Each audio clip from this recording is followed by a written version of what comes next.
Chapitre 7. D'où vient et où va Jacques Paganel?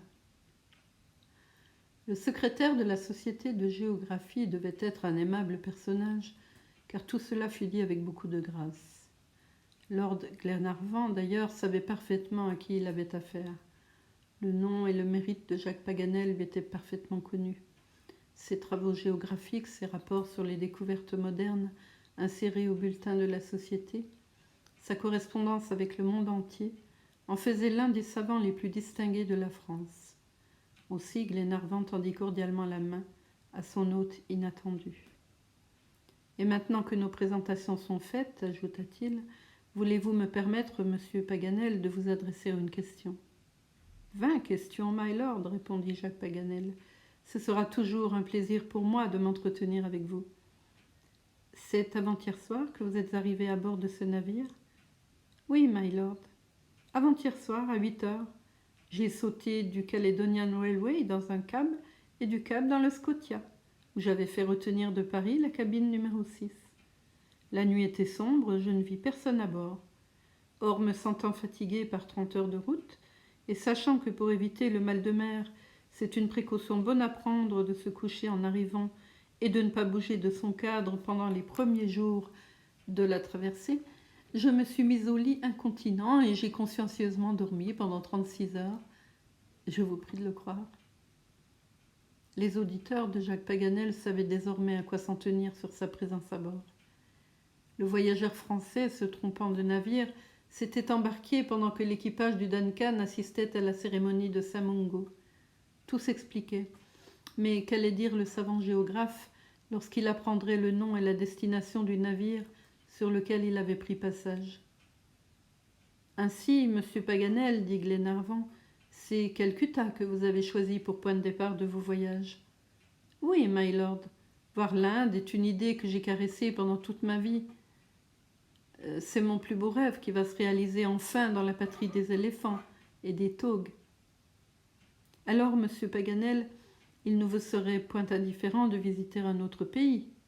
Non, my lord, cela me serait désagréable, car j'ai des recommandations pour Lord Somerset, le gouverneur général des Indes, et une mission de la Société de géographie que je tiens à remplir. Ah, vous avez une mission. Oui, un utile et curieux voyage à tenter, et dont le programme a été rédigé par mon savant ami et collègue, M. Vivien de Saint-Martin. Il s'agit en effet de s'élancer sur les traces des frères Schlagingwaite, du colonel Waugh, de Webb, d'Oxon, des missionnaires Huck et Gabet, de Moorcroft, de M. Jules Rémy et de tant d'autres voyageurs célèbres. Je veux réussir là où le missionnaire Crick a malheureusement échoué en 1846. En un mot, reconnaître le cours du Yarou Tsangbochu, qui arrose le Tibet pendant un espace de 1500 km, en longeant la base septentrionale de l'Himalaya, et savoir enfin si cette rivière ne se joint pas au Brahmapoutre dans le nord-est de l'Assam. La médaille d'or, my lord, est assurée au voyageur qui parviendra à réaliser ainsi l'un des plus vifs desiderata de la géographie des Indes. Paganel était magnifique. Il parlait avec une animation superbe. Il se laissait emporter sur les ailes rapides de l'imagination. Il eût été aussi impossible de l'arrêter que le Rhin aux chutes de Chafouz. « Monsieur Jacques Paganel, dit Lord Glenarvan après un instant de silence, c'est là certainement un beau voyage, et dont la science vous sera fort reconnaissante. Mais je ne veux pas prolonger plus longtemps votre erreur, et pour le moment du moins, vous devez renoncer au plaisir de visiter les Indes. » « Y renoncer? Et pourquoi ? » ?»« Parce que vous tournez le dos à la péninsule indienne. »« Comment ? Le capitaine Burton ? Je ne suis pas le capitaine Burton, répondit John Mangles. Mais le Scotia ? Mais ce navire n'est pas le Scotia. L'étonnement de Paganel ne saurait se dépeindre. Il regarda tour à tour Lord Glenarvan, toujours sérieux, Lady Helena et Mary Grant, dont les traits exprimaient un sympathique chagrin, John Mangles qui souriait, et le major qui ne bronchait pas. Puis levant les épaules et ramenant ses lunettes de son front à ses yeux. « Quelle plaisanterie !» s'écria-t-il. Mais en ce moment, ses yeux rencontrèrent la roue du gouvernail, qui portait ces deux mots en exergue. Duncan, Glasgow. Le Duncan.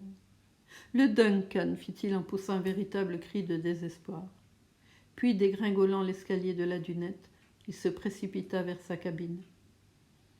Dès que l'infortuné savant eut disparu, personne à bord, sauf le major, ne put garder son sérieux, et le rire gagna jusqu'aux matelots.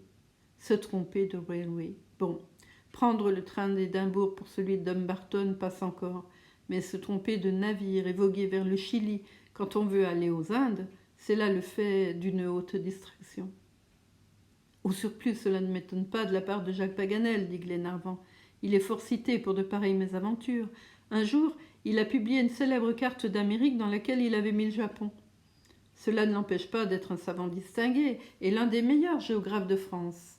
« Mais qu'allons-nous faire de ce pauvre monsieur ?» dit Lady Helena. « Nous ne pouvons l'emmener en Patagonie. »« Pourquoi non ?» répondit gravement McNabbs. « Nous ne sommes pas responsables de ces distractions. Supposez qu'il soit dans un train de chemin de fer, le ferait-il arrêter ?»« Ah non, mais il descendrait à la station prochaine, » reprit Lady Helena. « Eh bien, dit Glenarvan, c'est ce qu'il pourra faire, si cela lui plaît à notre prochaine relâche. » En ce moment, Paganel, piteux et honteux, remontait sur la dunette, après s'être assuré de la présence de ses bagages à bord. Il répétait incessamment ces mots malencontreux, « le Duncan, le Duncan ». Il n'en eut pas trouvé d'autres dans son vocabulaire. Il allait, venait, examinant la mâture du yacht et interrogeant le muet horizon de la pleine mer. Enfin, il revint vers Lord Glenarvan. « Et ce Duncan va, dit-il, en Amérique, monsieur Paganel, et plus spécialement à Conception. »« Au Chili, s'écria l'infortuné géographe. Et ma mission des Indes. Mais que vont dire monsieur de Quatrefages, le président de la commission centrale, et monsieur d'Avezac, et monsieur Cortambert, et monsieur Vivien de Saint-Martin? Comment me représenter aux séances de la société ? » « Voyons, monsieur Paganel, répondit Glenarvan, ne vous désespérez pas. Tout peut s'arranger, et vous n'aurez subi qu'un retard relativement de peu d'importance. Le Yarou Zangbotschu vous attendra toujours dans les montagnes du Tibet. Nous relâcherons bientôt à Madère, et là, vous trouverez un navire qui vous ramènera en Europe. Je vous remercie, my lord. Il faudra bien se résigner. Mais on peut le dire, voilà une aventure extraordinaire, et il n'y a qu'à moi que ces choses arrivent. Et ma cabine qui est retenue à bord du Scotia. Ah, quant au Scotia, je vous engage à y renoncer provisoirement. Mais, dit Paganel, après avoir examiné de nouveau le navire, le Duncan est un yacht de plaisance ? Oui, monsieur, répondit John Mangles, et il appartient à son honneur, Lord Glenarvan, qui vous prie d'user largement de son hospitalité, dit Glenarvan. Mille grâces, my lord, répondit Paganel. Je suis vraiment sensible à votre courtoisie. Mais permettez-moi une simple observation. C'est un beau pays que l'Inde. Il offre aux voyageurs des surprises merveilleuses. Les dames ne le connaissent pas, sans doute. Eh bien, l'homme de la barre n'aurait qu'à donner un tour de roue, et le yacht, le Duncan, voguerait aussi facilement vers Calcutta que vers Conception. Or, puisqu'il fait un voyage d'agrément, les hochements de tête qui accueillirent la proposition de Paganel ne lui permirent pas d'en continuer le développement. Il s'arrêta court. « Monsieur Paganel, dit alors Lady Helena, s'il ne s'agissait que d'un voyage d'agrément, je vous répondrais « Allons tous ensemble aux Grandes Indes » et Lord Glenarvan ne me désapprouverait pas. Mais le Duncan va rapatrier des naufragés abandonnés sur la côte de la Patagonie, et il ne peut changer une si humaine destination. » En quelques minutes, le voyageur français fut mis au courant de la situation.